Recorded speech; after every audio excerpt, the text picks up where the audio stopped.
Jadi sekali lagi, fungsi kampus adalah mengucapkan kritik terhadap dalil apapun.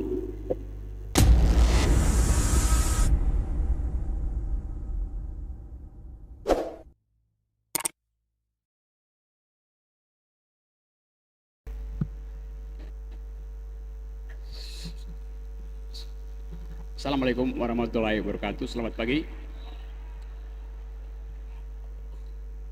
Saya cari cara dulu buat mengucapkan kuliah umum tanpa kena delik.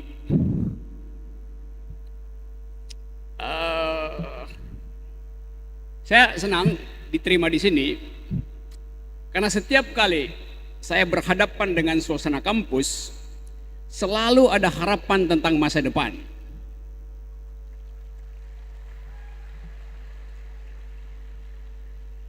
Kendati auditorium ini belum selesai, tapi saya yakin pilihan politik saudara sudah selesai.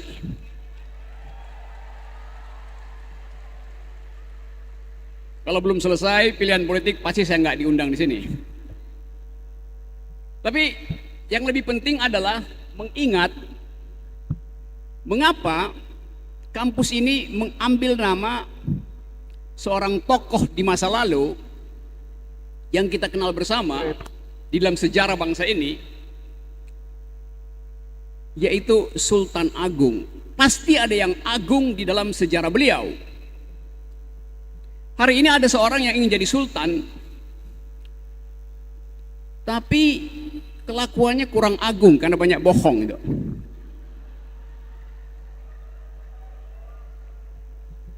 Saya mau pakai mimbar ini sebagai mimbar akademis di mana yang dipertanggungjawabkan adalah dalil, bukan elektabilitas.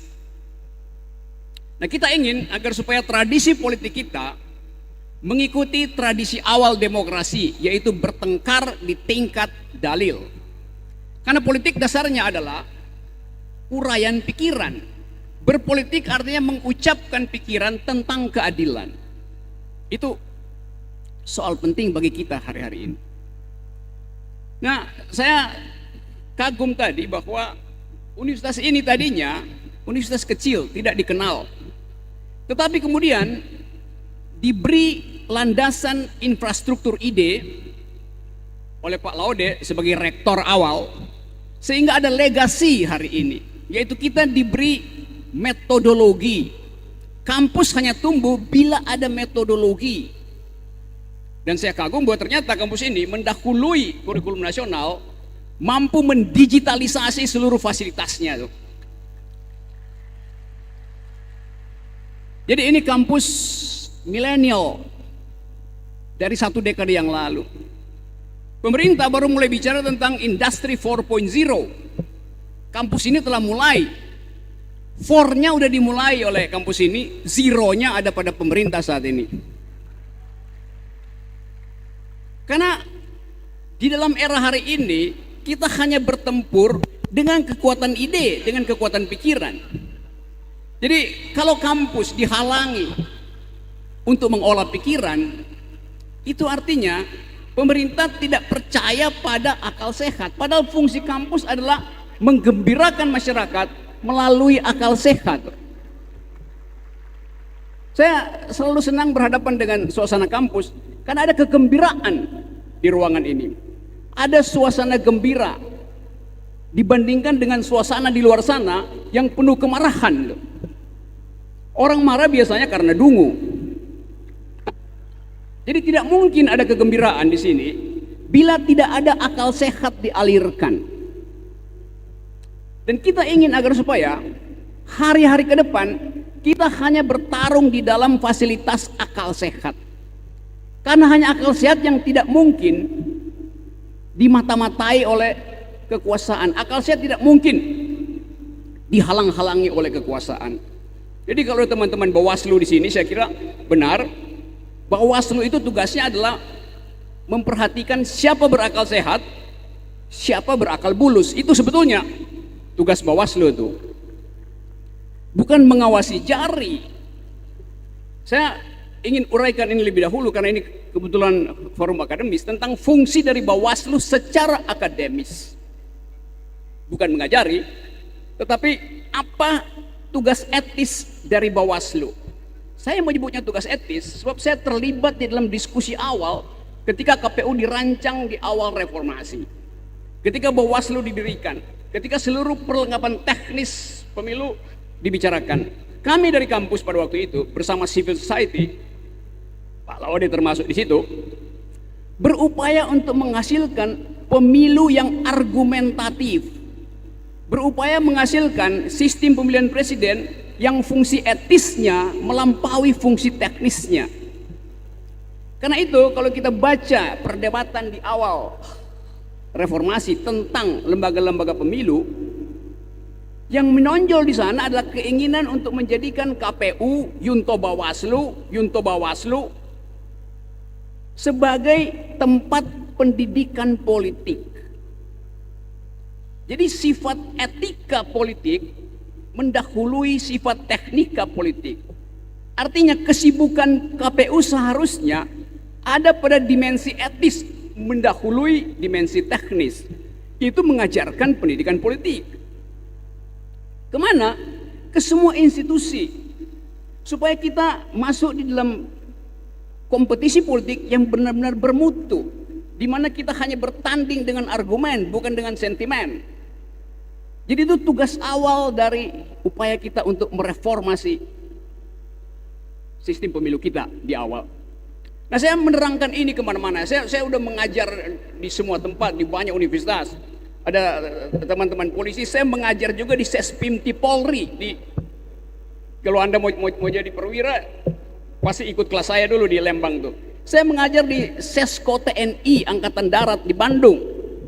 Jadi saya mengenal suasana kampus, entah itu kampus Polri, kampus TNI, kampus Sultan Agung, semuanya hanya diikat oleh argumentasi, kebiasaan berargumen. Nah, politik dasarnya adalah transaksi argumen. Jadi mereka yang gugup dengan argumen tidak punya hak untuk berpolitik sebetulnya tuh. Itu dasar pikirannya tuh. Nah, kampus adalah jembatan untuk menghubungkan antara sejarah satu bangsa di belakang dan masa depannya. Kampus adalah fasilitas untuk menghadirkan harapan dengan menghitung kenangan di belakang. Jadi kampus tempat kita mengolah visi karena kita punya memori dan punya hope. Jadi saudara-saudara, staf akademika di sini, kaum milenials, para mahasiswa, saudara-saudara adalah dapur untuk mengolah harapan politik bangsa itu. Karena itu saya selalu dorong agar supaya politik dibicarakan di kampus. Bukan dalam bentuk kampanye, tapi dalam bentuk argumentasi.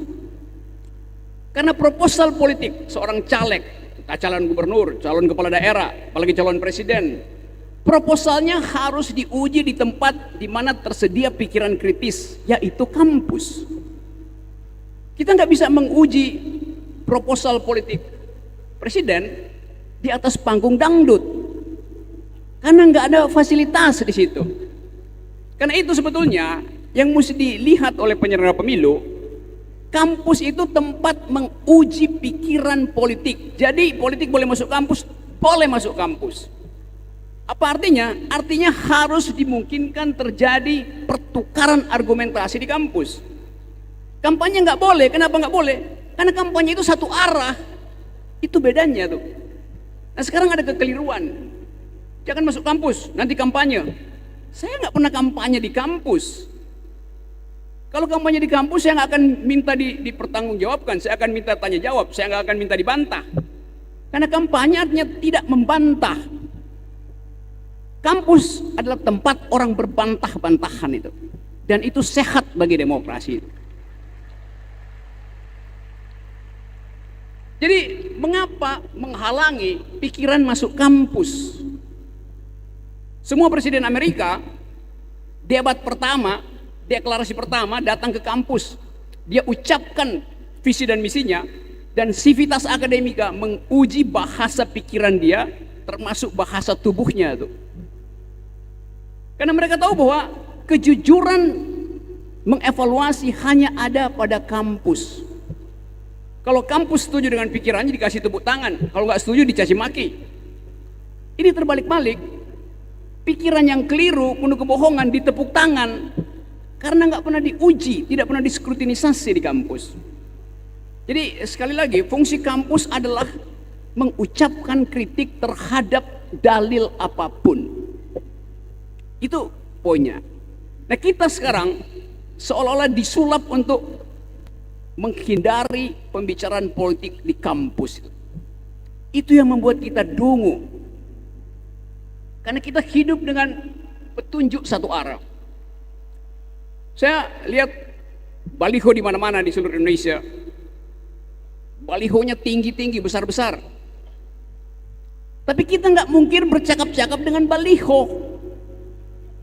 Kita ingin bercakap-cakap dengan caleg, calon presiden di tempat ini, calon legislatif di tempat ini. Karena di situ ujian utamanya. Yang paling penting adalah pikiran kita tinggikan. Kalau bisa pikirannya lebih tinggi dari balihonya tuh. Nah, ini keadaan kita hari ini seperti itu. Akibatnya kita saling intip-mengintip, mencari kesalahan karena takut untuk menjadi diri sendiri.